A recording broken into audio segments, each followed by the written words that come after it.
First, they gain your trust. Then they promise you a better life somewhere else. Suddenly, you're in a foreign country and you don't speak the language.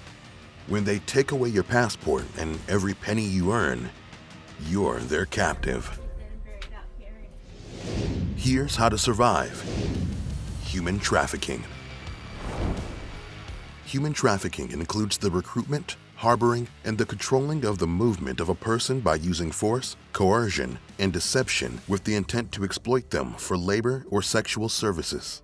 According to the International Labor Organization, in 2016, over 40 million people were victims of human trafficking, and it affects victims of various genders, ages, and nationalities. Almost anyone could fall into the trap of a human trafficker. Could you be a victim of human trafficking without knowing it? How could you escape? And what signs could help you identify a victim? Step 1. Watch for red flags. Every trafficking case is different, and you could be trafficked without knowing it. You might be in a human trafficking situation if someone promised you a better life or a relationship, then took you to work in another country. Also, traffickers might not pay you, or pay you very little, but force you to work many hours. Or you could be forced into sexual activities. Joy was taken to the UK when she was 12 years old, supposedly to help her aunt and go to school. But instead, she was put to work for hours in the house.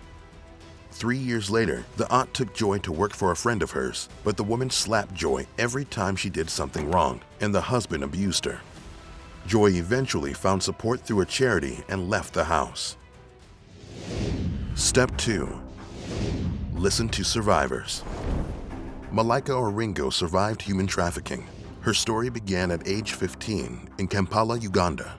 After her mother died, she was looking for relatives to support her. A man dressed as an aid worker approached her.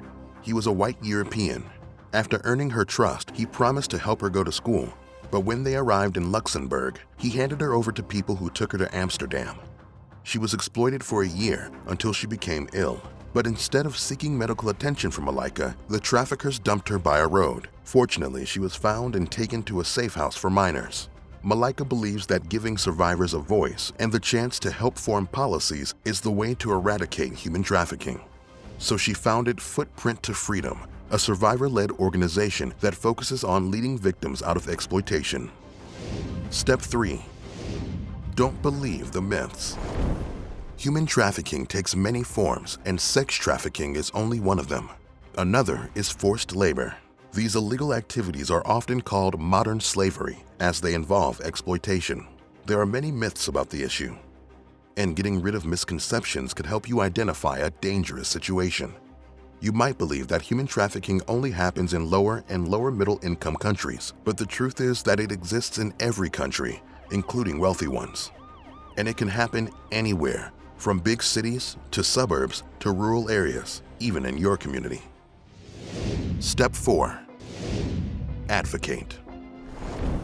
Unfortunately, human trafficking is a lucrative business. The United Nations estimates that this criminal activity brings its perpetrators about $32 billion per year. But it might be possible to limit it by driving down the demand. You can start by trying to be the voice of the victims of trafficking. Spread the word, talk to your family, friends, and neighbors, and inform them about this global issue. You can also donate and support organizations that help victims of human trafficking. Step 5. Educate yourself. Contrary to what you've seen in movies, all human trafficking victims are not kept behind locked doors, in basements, or chained. Many of them are in plain view. But since many people are not aware of it or don't understand the signs of human trafficking, you could have interacted with a victim without realizing it. But how do human traffickers control and manipulate their victims? Their tactics include emotionally abusing their victims, threatening them, using violence, and keeping their victims isolated. And traffickers often take control of their victims' identification documents and money. You may have seen signs of human trafficking if you realize someone cannot access their travel or ID documents, or they disappear without reason. Step 6. Look for signs. You can continue to educate yourself about human trafficking and look for signs that someone in your community is a victim of it.